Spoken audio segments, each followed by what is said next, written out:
Today's video we're going to be talking about graphing lines. And we're going to be talking about this using several forms. First, we're going to use x and y intercepts. Then we're going to visit graphing lines using slope-intercept form, standard form, and then what happens when we just get no particular form thrown at us. So let's move on, take some diligent notes, and graph along with me. Our first example, we're going to be talking about using intercepts. So in this example to the right, we have an x-intercept of 3 and a y-intercept of -5. And just let's quickly revisit what an intercept is. The x-intercept is when the line crosses over the x-axis, and the y-intercept is when the line crosses over the y-axis. And if we have two intercepts, then it's easy to connect those two dots with a line. So going back to our example here, we have an x-intercept of 3. Go to the x-axis and put a mark on 3. The y-intercept is -5. We go down to -5 and we put a mark on -5.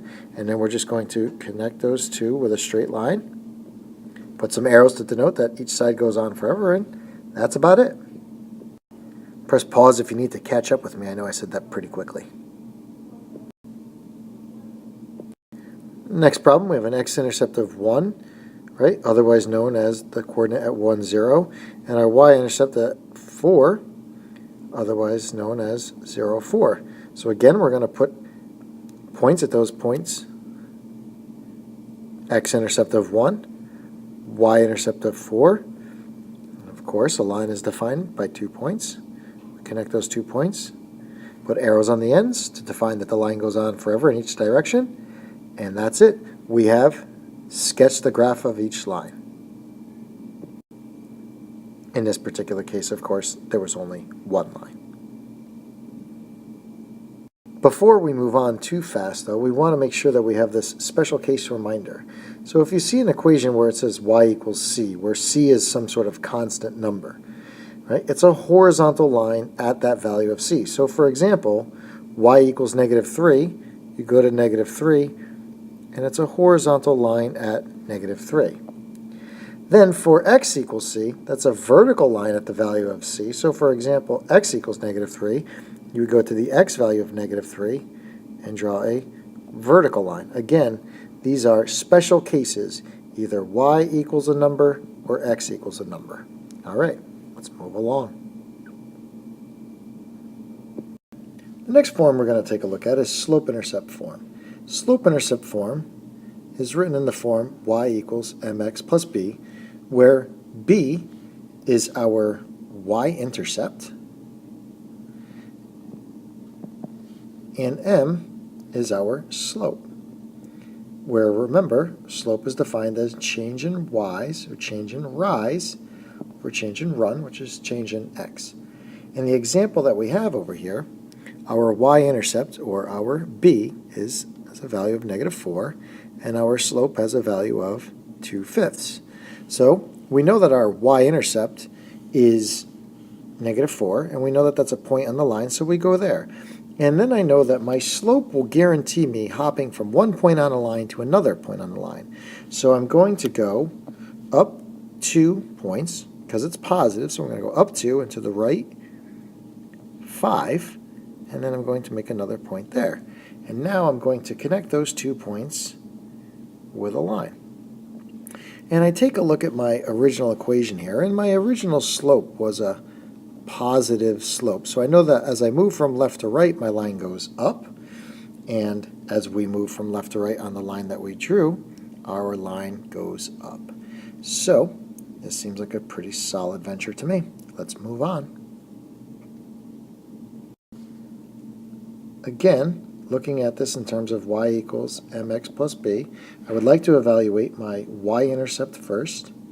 Right? My y-intercept is my b, is +4 here, and my slope, my m value, is equal to -3/2.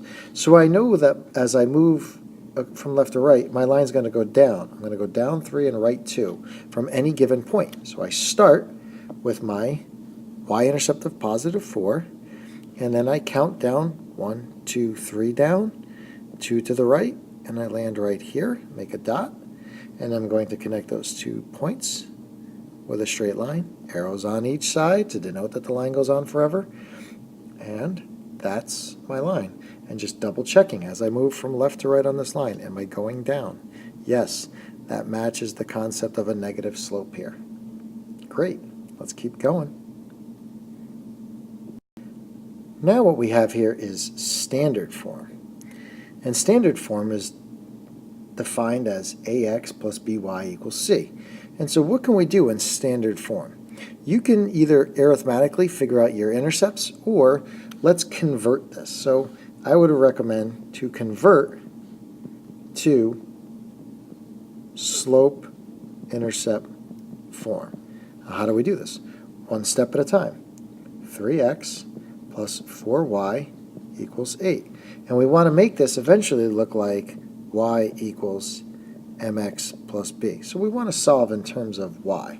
So the first thing I'm going to do then is going to get rid of my x variable expression. So I'm going to subtract 3x on both sides.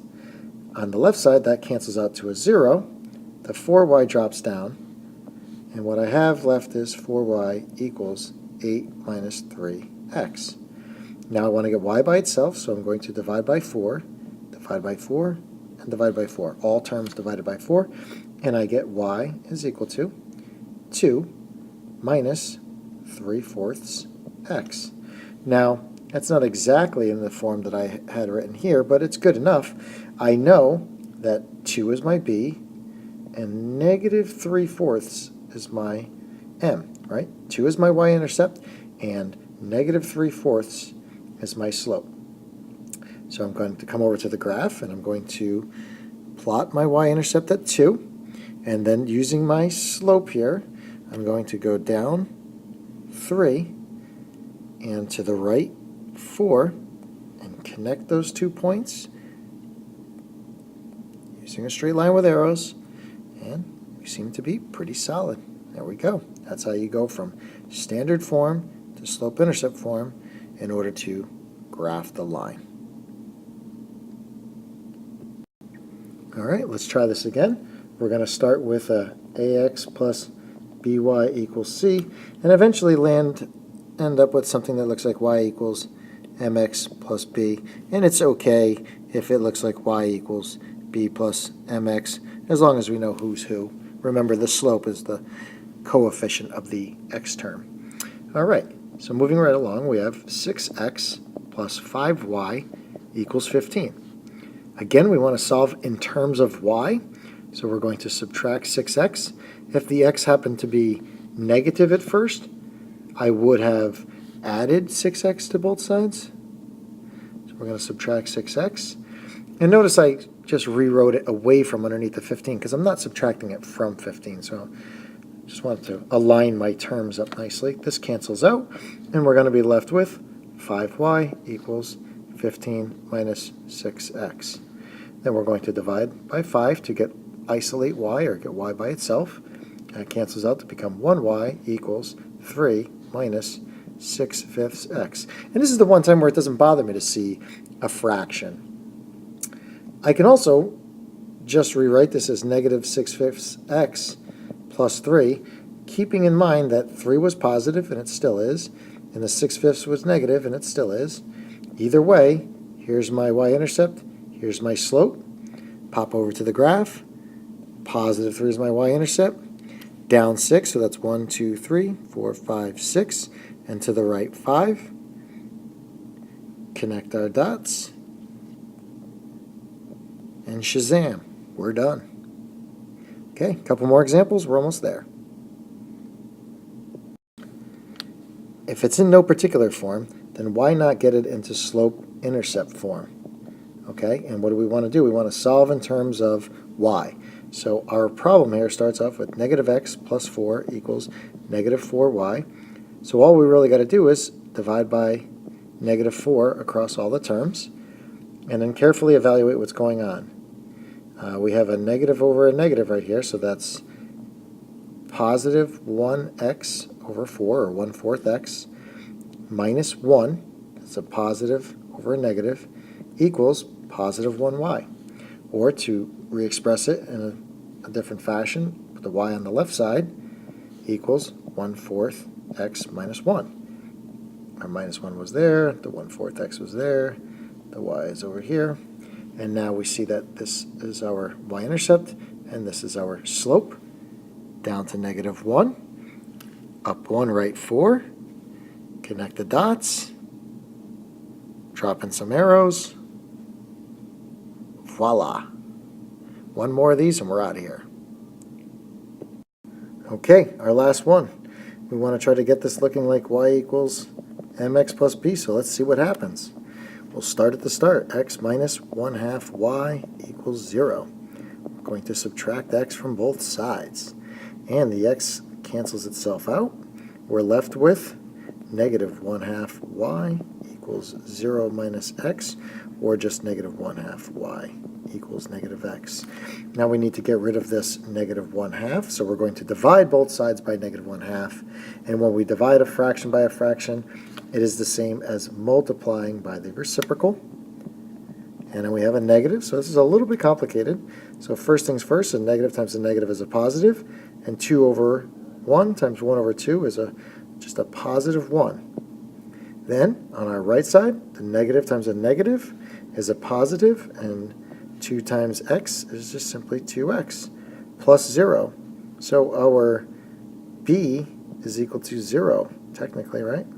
And our slope, or our m, is equal to 2. So we'll come over to the graph. This goes right through the origin. Y-intercept at the origin, up 2, right 1. We're going to make a dot there. And since those are close, I want to make sure I draw a nice straight line. I'm going to go up 2 and right 1 one more time. See if I can get the line to go through the points. Put my arrows, and that's about it. All right, best of luck. If you need to, reference this video again or reference your notes while you're working on the handout. Take care.